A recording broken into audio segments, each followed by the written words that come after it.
Premier John Barilaro, he has said that the New South Wales Nationals will support Mark Latham's bill to allow nuclear power into New South Wales, despite the move likely to cause a split in the coalition unless Gladys gets with the program and backs in John Barilaro, which I hope she does. Joining me now to discuss this and more, Sky News host Peter Gleeson in Brisbane and Daily Telegraph's columnist Tim Blair via Skype. Well, gentlemen, I tell you, got your loo paper, you're all set.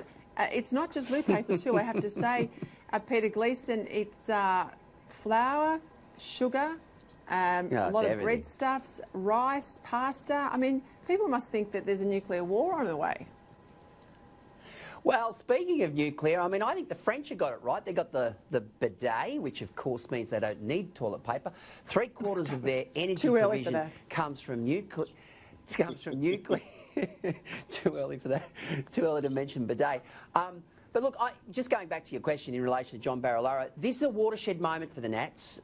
We saw back in 2017 how Troy Grant capitulated to Premier Baird at the time on the Greyhound issue. We know how that played out in the regions. They lost the Orange by-election, and it's gone downhill ever since for the National Party.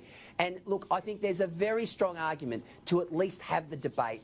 And I heard your opener, Peter, and it was terrific. You know, there are 16 countries in the world, progressive OECD countries, including the United States, including Japan, including Russia, including Sweden, Belgium, you name it. These guys, France, 75%. Most of them use nuclear power, nuclear reactors to power their nation to some degree, whether it's France 75% or whether it's a third for some of those other nations. But I think we need to have the debate. It's clean, it's efficient, it does the job, and it's just one of those political sort of bombshell issues that you just got to put the Greens and the Labor Party in their place and say it's the best thing for the country right now. Tim Blair, we spend billions of dollars, quite literally billions of dollars, saying we want a clever country, we want to be smart, and we always then have this discussion about nuclear power. Oh, well, they say we haven't got a nuclear industry, it will take us 15 so years to get one up. Well, they then say we don't have enough smart people in Australia, at the same time saying that we want smart people, but they also say it'll cost too much. Well, the NBN's close to $100 billion and no one's blinking twice there, and the submarines are $220 billion. This idea that we can't do nuclear because we don't have enough money or we don't want to spend that much money and we're not smart, that hasn't stopped us before. And also, nuclear is a known technology. It's been around for a long time, as Gleeson was pointing out.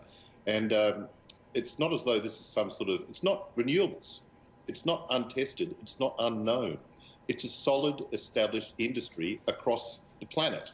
And I remember once Peter Beattie, when he was Premier of Queensland, angrily slamming the idea of ever opening a nuclear facility in that state, and then took off on holidays to France, which, as Gleeson just pointed out, 75% nuclear power. It's absurd. And again, Peter, you point out that they're talking about lead times of 15 years. Well, they were saying that 15 years ago. If we just acted... This is the point. Come on, it's crazy. Yeah, look, I couldn't agree more, and it's such a circular argument and it's a debasing argument because Australia is better than that. We've never let, distance or small population or any of those things hold us back, and we allow the politics of this issue to defeat us.